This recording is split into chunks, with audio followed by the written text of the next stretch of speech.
No. Did you, in October, November of 2001, did you see Chuck Erkickson at all after you left the Blue Note? No. Did you talk to Chuck Erkickson that night after you left the Blue Note? No. Did Chuck Erkickson ever tell you on that Halloween night of 2001 that he and Ryan beat somebody down? No. So were you ever stopped in a car at the stoplight at Providence and Locust in downtown Columbia that night? No.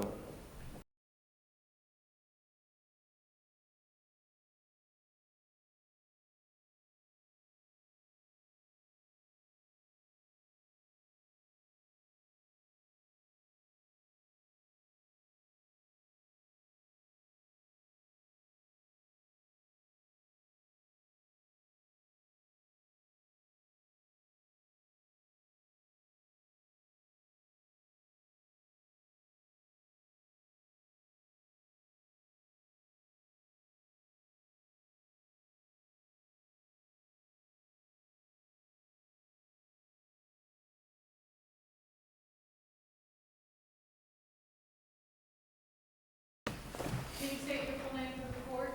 Dallas Wade Mallory. Now, on October 31st, which was Halloween night of 2001, did you attend a party at Brian Willing's house? Yes. And how were you dressed when you went to that party? As a police officer?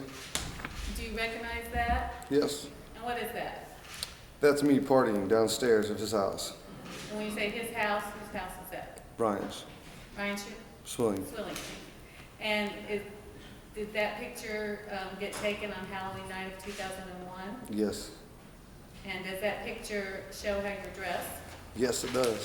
And then looking in that picture, is Chuck Erkickson in that picture with you? Yes. Now, did something happen at that party to shut it down or make people leave? Yes, cops came about 9:30. What did you do after you left the party? I hitched a ride downtown. And you said you hitched a ride. Were you driving that night? No. Why not? I had no license or automobile at the time And why was that? due to DWI conviction.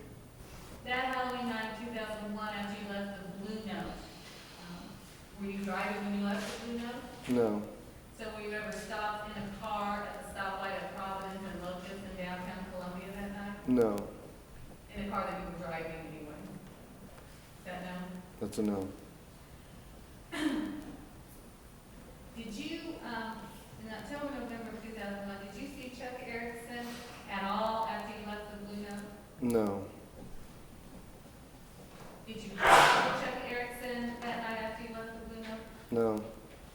Did Chuck Erkickson ever tell you on that Halloween night of 2001 that he and Ryan beat somebody down? No. And on that same Halloween night of 2001, did you ever see Ryan Ferguson in downtown Columbia after leaving the Blue Note? No. Now, on March 10th of 2004, did police officers come to your workplace at Fort Sanders looking for you? Yes. And what happened when they got there? Well, they asked me if I'd like to come downtown and answer some questions, and I told them sure. It was about 9:30 that morning, and we left there and went downtown. How did you get to the police? They escorted me down there on my own willing. In their car? In their car? Yeah, there's 5. And they all escorted you across the street? Yes. Okay. Now, when you said initially you told them what they wanted to hear, but before that, did you tell them you didn't see them? Yeah, yes, they were screaming at me, yelling at me, telling me I was a liar, that I knew information, and I wasn't telling the truth, and I was telling the truth, and they still drilled me, got in my face. I was crying hysterically, telling them I wanted to leave. They wouldn't let me leave. They said if I was to leave and go back to my car, they would put my car on hold, and the Columbia Police Department would all be looking for my car so they could come pick me up and keep questioning me. I did ask to call my dad. I asked to go home. They refused to let me and told me I wasn't telling the truth and that I couldn't leave until I told the truth. And the whole time, I'm very upset, not knowing what's going on. The whole world just stopped. I don't have a clue why I was there. They wouldn't let me use a phone. They wouldn't let me eat. It was very ridiculous. So eventually, you told them that you must have seen Chuck downtown? Right. I second thought, maybe I did see him. Well, if I did, where'd I see him at? They told me I saw him in a car that I was driving with 2 females, which I couldn't have been driving. And how did you get back to work? They escorted me back in their car, and I was still crying all the way back to work and while I was at work. And my boss sent me home. You were still upset when you got to work? Yes. And what happened the next time you talked to him? Oh, I was just freaked out and scared, didn't know what to expect, didn't know who was involved, if they found something else out. I was just still really scared. And I'm mainly scared of the detectives, the way they treated me and disrespected me. And so were you afraid that was going to happen again? Yes, definitely. What did you tell him?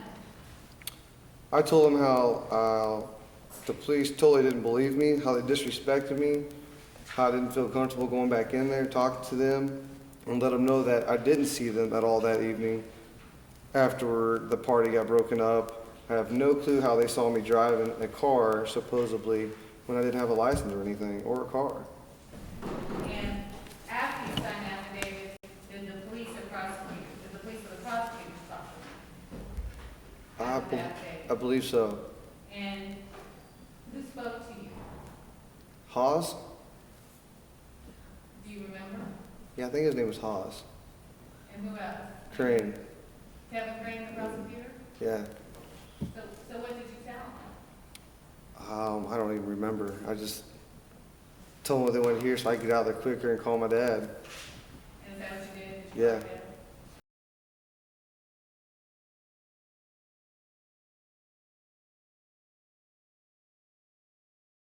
Did you come to the courthouse that day? Yes, for 4 days in a row, I sit out there every day. And were you ever called to testify? No, The state didn't call you? no, The defense didn't call you? no.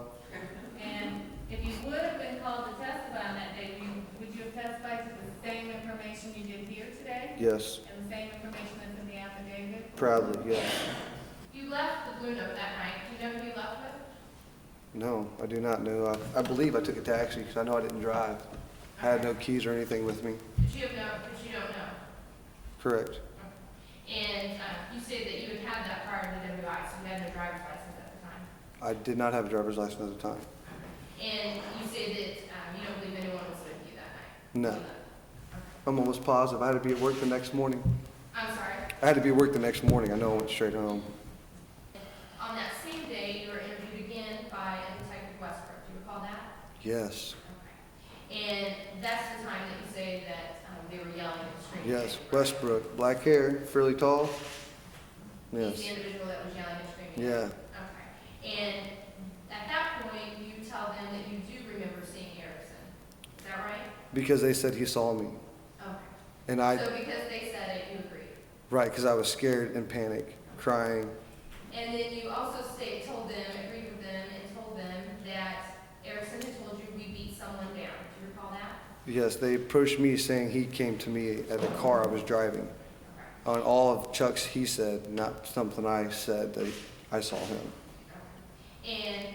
And you told the officers that you could not remember where you had seen them. I don't remember seeing him at all, yes. Well, they accused me of not telling the truth. I was still lying. I knew something that they didn't know, and I told them I didn't. And Kevin Crane pursued to yell at me, and then I just froze up, like, I don't want to be here.